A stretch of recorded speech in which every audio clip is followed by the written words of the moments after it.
Hi guys, it's Sophie. So I wanted to share my November wrap up with you guys today. I've read quite a lot of big books in November, but not many little books. We've been playing a lot of Skyrim now. I seem to be kind of falling into a bit of a video game hole toward the end of this year, which is fine. We've really enjoyed Tom and I playing these games together. But yes, I will get into what I have read this month. So I read Meg Wolizer's The Interestings. And I really love this one. Loads of people told me that this one was really worth a read after I'd read The Female Persuasion. And it is a book about a group of friends. It feels a little bit like a Jeffrey Eugenides to me. It's just like this gorgeous, detailed, lifelong interrelationship with these group of friends and how they relate to one another, how they change as they grow up. But it's just absolutely enthralling. When you're in the world, you totally feel like you're in this world. And yeah, I really want to read more of her. I'm a little bit worried that this is probably the best one and I'm going to feel disappointed by the next one. But I love The Female Persuasion. I had the same thing, so I think I need some more Meg Wolizer in my life. The next book was unfortunately a DNF, and that was Murmur by Eaves.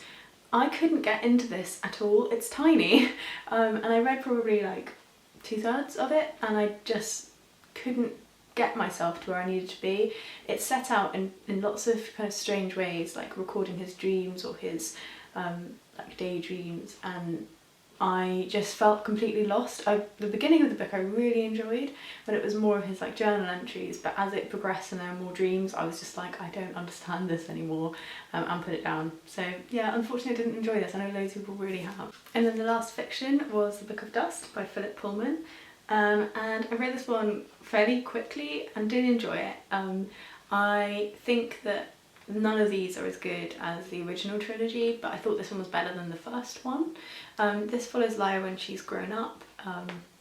She's in her 20s, and her and Pan, who can separate, which you probably know, have had a falling out, and it follows the book and their falling out. I did like it. I thought it was talking about how you lose bits of yourself when you get older, and what are the core bits of yourself, and how do you accept change as you get older. So I did like it. I liked it much more than the first one, but just not as much as the first series. Tom's currently reading this one. I've lent it to him, so he is working his way through this one too. Then on to non-fiction. I read loads of Malcolm Gladwell. So I read Talking to Strangers, which is his newest book, and I really enjoyed it. I would really recommend this. One of my favourite ones of his that I've read. And this is about what we know when we talk to people we don't know, and what we think we know when we talk to people we don't know. So kind of about the assumptions we make, but also about the things we can know. It's paired quite nicely with Blink, which was another one that I actually read this month, which is almost about knowing things in a split second, and this almost turns that idea a little bit on its head. But I really like Malcolm Gladwell. I read 3 of his. I'll go through his next this month. I feel like he's just a really easy read, but interesting, and I like how he ties a lot of different things together. So yeah, I read Talking to Strangers. Then I also read David and Goliath. I agree, this one probably was the weakest one of them that I've read. I read the vast majority of this book, but there were a couple of sections that just really didn't interest me, the topic didn't interest me, so I skipped over those. But I did like more of the book than I disliked of it. I particularly liked the kind of different interpretation about David and Goliath, and that element. That kind of blew my mind a little bit as a small Christian girl who was told that story many times. So this is looking at sort of people who are underdogs, people who you don't expect to win, how they win, when being an underdog is actually a stronger position to be in, and talking about the ways that society can set us up or set us down, and what that does for us next. So that one.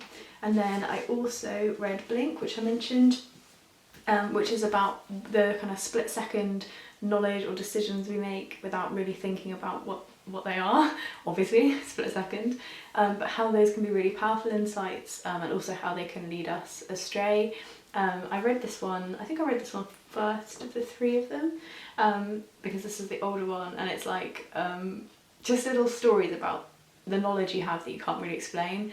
There was one about a marriage counsellor who could tell whether or not a couple would be divorced within the next like 2 years by a conversation about something unrelated to their marriage. So the couple in the book are talking about a dog, and the woman really wants the dog and loves the dog, and the man is totally not keen on the dog. But it's about the way that people engage in conflict, and I just thought it was really interesting again. I do really like him. If you've never read any of him, I do think his new one's worth a read. I think that might be my favourite, but I do like quite a few of them, so choose whichever one sounds the most interesting to you. And then the next one I adored, it's In the Dream House by Carmen and Machado. I didn't wait. If you watched my other video when I was talking about holding this book, I was like, I will wait. I didn't wait. I just read it straight away.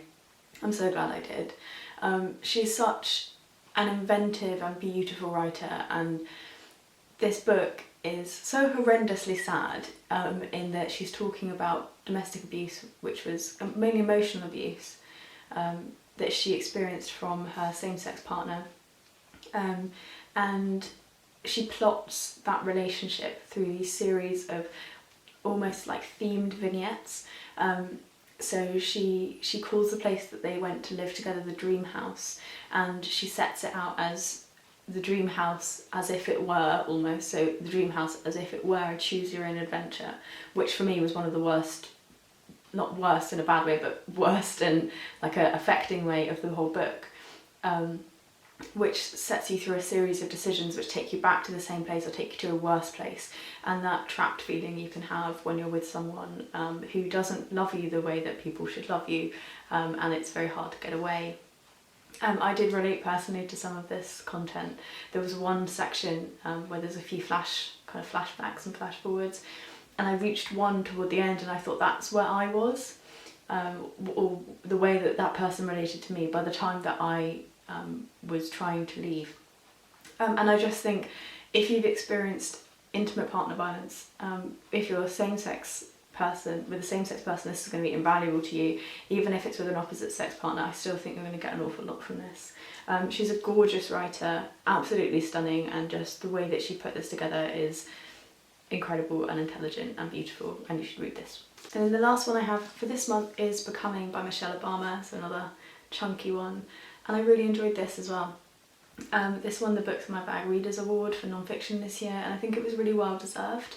I had my heart with another book also, which was Wilding, purely because I think this one will have so much hype and press around it already, but it really is a really good book, and it's a good book if it wasn't Michelle Obama, if that makes sense. She writes beautifully. I've not expected that, or at least if she didn't write all of it herself, her ghostwriter writes very beautifully, but I think she probably did.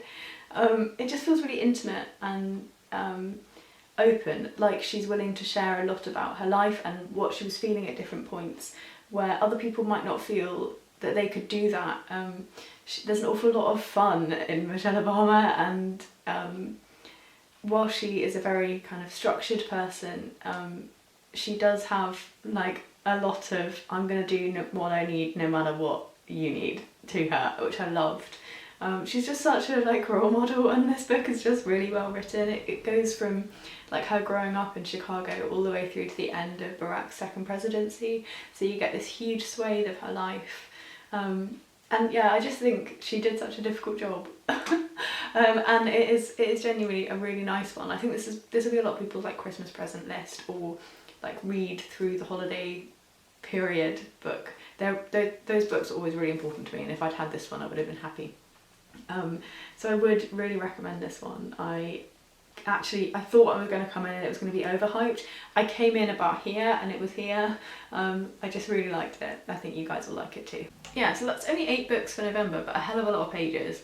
And as I said, I've been playing a lot of Skyrim. So yeah, hopefully that's been enjoyable. I took a break last year about this time, and I don't intend on doing that this year. Last year I took out December. I probably will take another break at some point in 2020, but I don't know when yet. But this year I'd quite like to do the Christmassy stuff. We're feeling super Christmassy. We have Christmas lights behind me, so you might be able to see it's quite bright in here. and we're getting a Christmas tree tomorrow. I'm going to my dad's today to have our first of many Christmases. When you have a large family and your family has been divorced at various stages, there's a lot of family that you will be experiencing Christmas with, and then there's Tom's family as well. His is nice and nuclear and you can see them all in one day. But yeah, and Tom and I are going to spend Christmas here, just us two, which will be the first time I've ever had Christmas without my family or someone else's family on the day itself, but we'll see our family all around it, obviously. Yeah, so we're just kind of feeling festive and bright and excited, and I think it'd be good to film some kind of Christmassy videos. Like, I think I might film one about what my best like big books that you can read over the Christmas period, because those books are so important to me. I've got Goliath 2.2 as my Christmas book set up for this year. I've also got The Institute by Stephen King in case I don't like the Richard Powers one. But that really, I remember those books I read in that like week, less than a week, whatever, between Christmas and New Year so vividly, and they're really important to me. So I want to share some ones that I think would make a fantastic like holiday read. I don't know that I'll do gift guides just because I think maybe a little bit late. Oh, tell me in the comments if you'd like a gift guide. Yeah, I'll see you guys again soon in my next video. I'm going to be doing another recommendations type video for you. Okay, bye.